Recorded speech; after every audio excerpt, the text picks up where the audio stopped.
It was a fine, sunny autumn day on the island of Sodor. The sun shone, the birds sang, the children were getting ready for Halloween, and Thomas was on his way to the wharf with a special tent for Mr. Percival's Halloween party that night.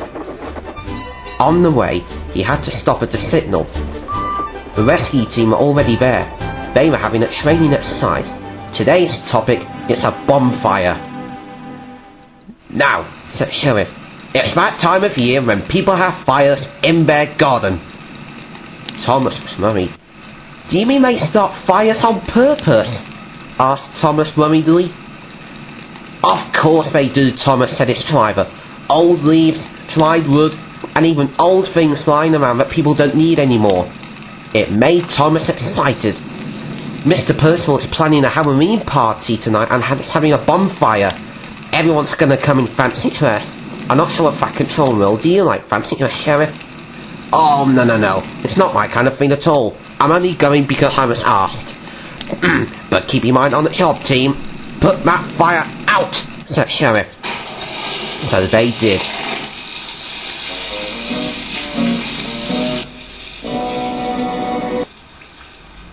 Then the signal dropped, and Thomas blew his whistle goodbye, and he set off to the wharf. At the wharf, Felix had just delivered some slate trucks. He was enjoying his rest, peaceful and quiet, he thinks. But he didn't know that Duncan was sneaking up on him. He was going to try his Halloween prank on Felix before the party that night. Duncan kept quiet, and his steam stuttered.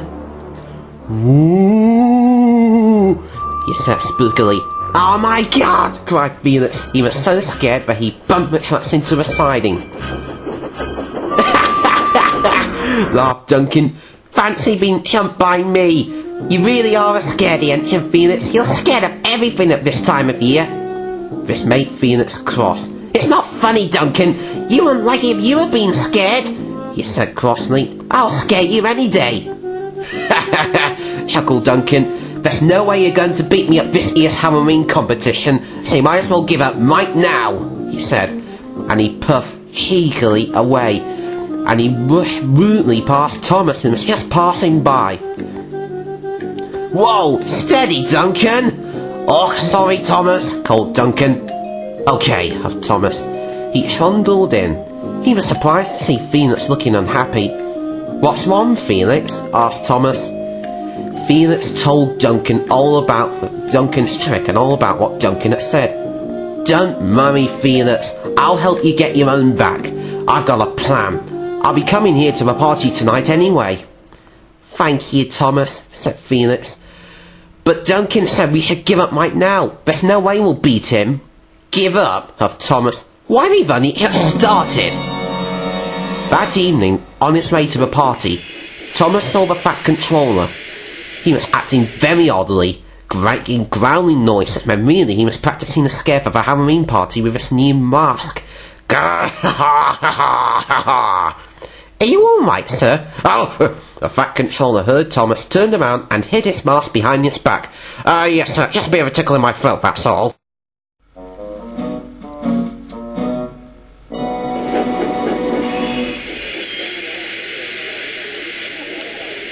"I thought you weren't coming, Thomas," said Felix when Thomas arrived.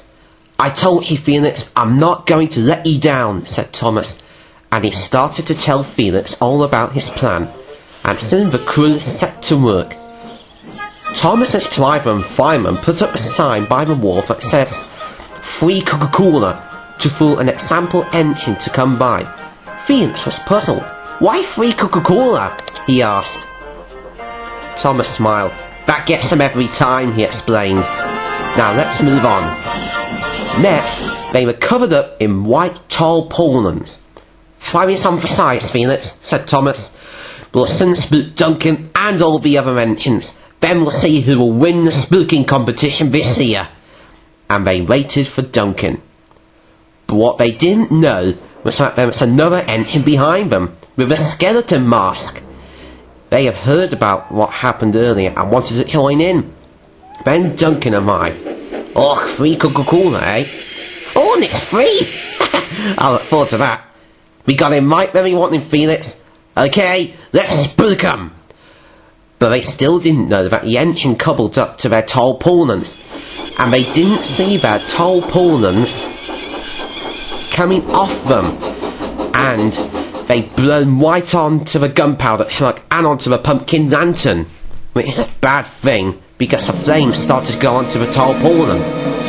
The two engines came up to Duncan and started making spooky and frightening faces.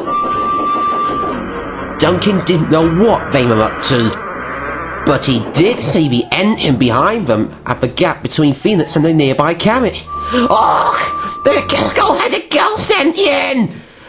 he cried, and he raced away as fast as he could. Thomas and Felix laughed out loudly.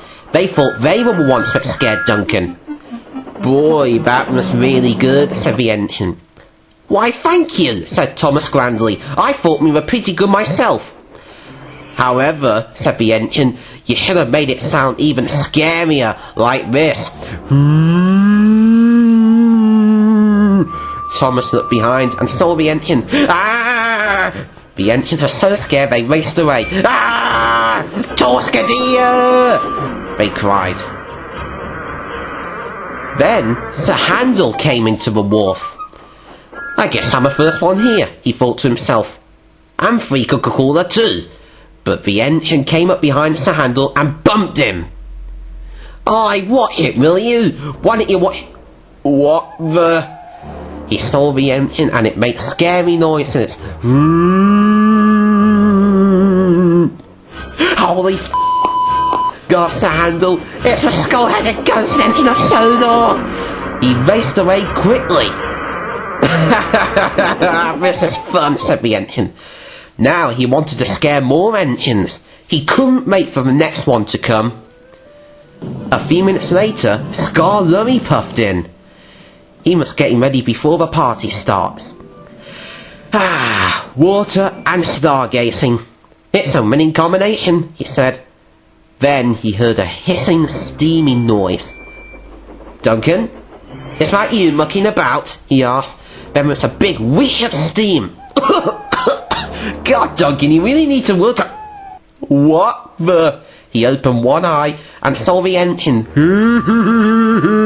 "Ah!" cried Scar Lurry. He was so scared he raced away as fast as he could. Rusty was further down the track. "What's wrong, Scar Lurry?" he asked. "The skull-headed ghost engine!" he cried as he raced past. Rusty was puzzled. "Skull-headed ghost engines? Where?" he asked. "In front of you," said the engine. "Oh my God!" cried Rusty. He was so scared he raced after Scar Lurry as fast as he could. None of the engines stopped until he got back to the sheds.